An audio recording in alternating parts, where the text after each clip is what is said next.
be again redefined back by the Obama administration to what it might have been before September 11th.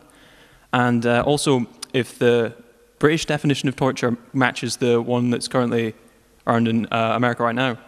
Because if it is, then that's going in the letter as well. Thanks.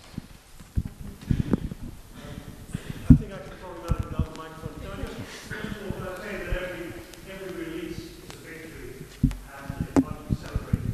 And I also say that there's something else underlying that, which is a fantastic example of what the human spirit is and what people can find themselves to be comfortable with all. I wanted to say that the importance of a campaign like this is not just about the closure of Guantanamo, that's a beginning.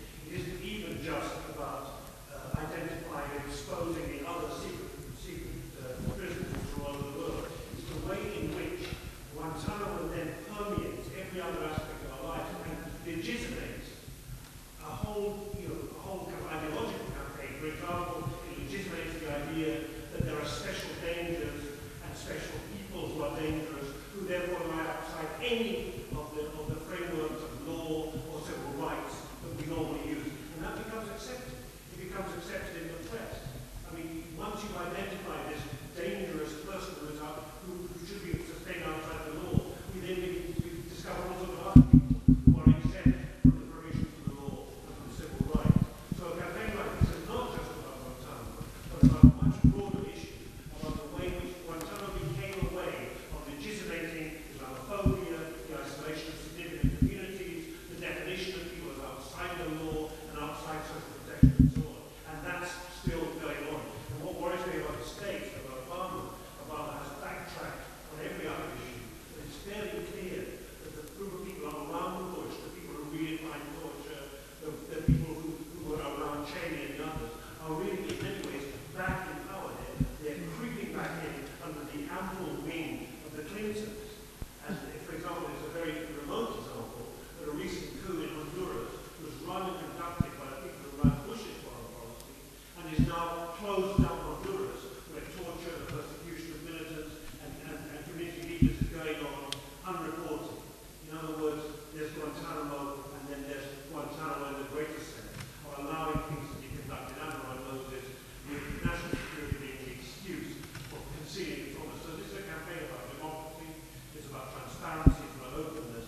It has to continue to be conducted. And in case we had ever had any doubt about, if we like, the system recognizing its own faults, then the Children's Commission told us that the commissions, as the man put it, are not limited to Guantanamo. There are commissions in the Parliament. And all you had to see was Tony Blair's arrival to the Children's Commission. The BBC reporter said, when he arrived, he was trembling with anxiety and a cold sweat. As soon as the first question was asked by the chairman of the commission, Blair relaxed and sat back and gave his version of events, knowing that the people asking the question were as complicit as he was. So we can't ask the Children's Commission. It's all of us that have to be asking those questions.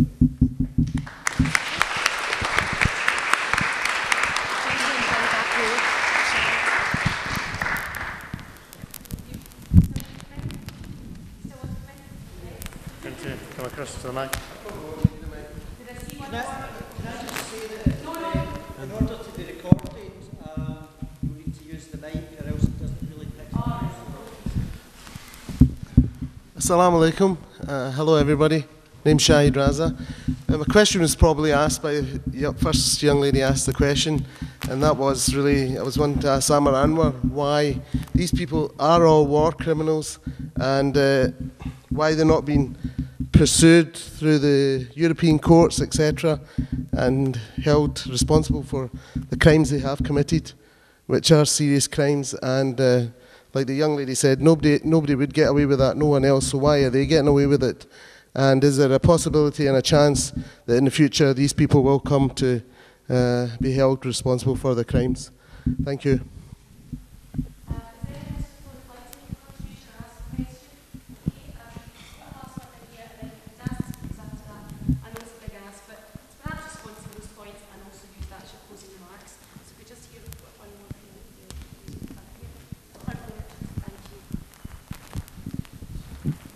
Thank you.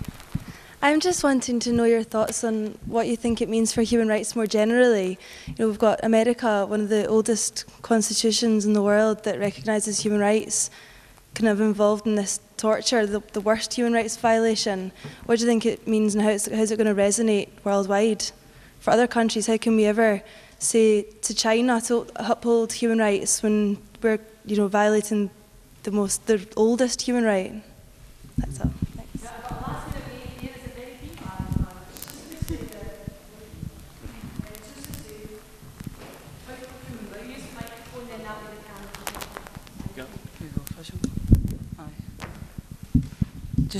Thanks. Just to ask you, how important do you think the fight for human rights and the likes of release of prisoners from Guantanamo and that is linked to the anti-war movement in this country?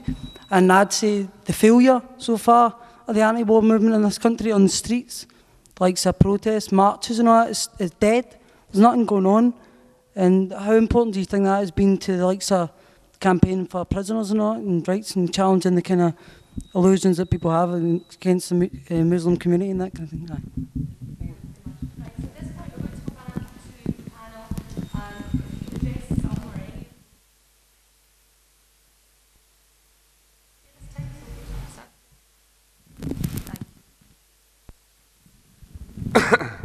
There were a lot of questions there about torture and accountability, which really is at the heart of it. I mean, it's not the entire story, but it's pretty much key part of it.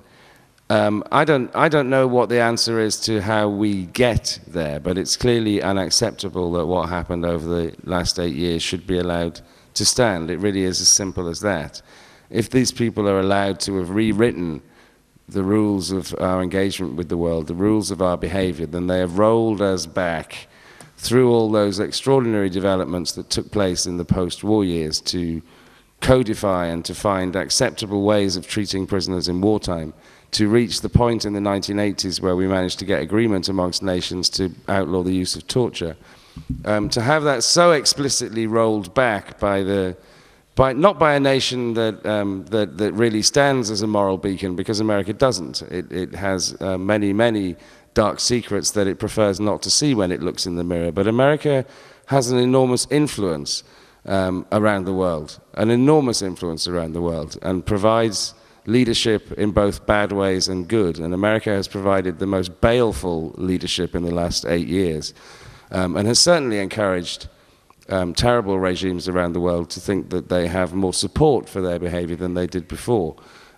We have all been complicit in it. Great Britain, countries throughout Europe, other countries. Everybody was roped in, mostly with willingness, under the flag of the terrors of the Islamists after 9/11, to believe that it was important for all of us to think that this was an existential threat, the like of which had never been seen. So, you know, it's absolutely crucial, and I've been working for 4 years now, non-stop, to expose the truth of some of the lies that were propagated in the war on terror, and the film has very much been a part of that, and my book chronicles the stories of Guantanamo in much more depth to explain to people why that powerful piece of propaganda that was put forward by people like Dick Cheney and Don Rumsfeld after Guantanamo opened, that it contained the worst of the worst, was a lie. It's been a very strong myth, that. It's difficult for a lot of people to realize the scale of the cruelty and incompetence of the United States administration. That's really what gets to me the most, is how incompetent they were in getting people who had nothing to do with anything whatsoever. But what they did is really quite simple. The few things that they did are quite simple, and the few things that we cannot rest until we have got rid of are quite simple. If you capture somebody and deprive them of their liberty, you can only do that under two circumstances. You either capture somebody in wartime, you hold them as a prisoner of war with the protections of the Geneva Conventions, or you hold them as a criminal suspect and you put them forward for a trial. There is no other way. There is no way that you can decide that people are beyond all protections, are beyond the law, can be held as enemy combatants, and can be held without any rights whatsoever. And we need to get back to understanding that. And we don't need any of the caveats that people are trying to come up with to say, no, actually, we need to have a new way of how do we deal with insurgents? How do we deal with terrorists? Let's get away from that. Terrorists are criminals. And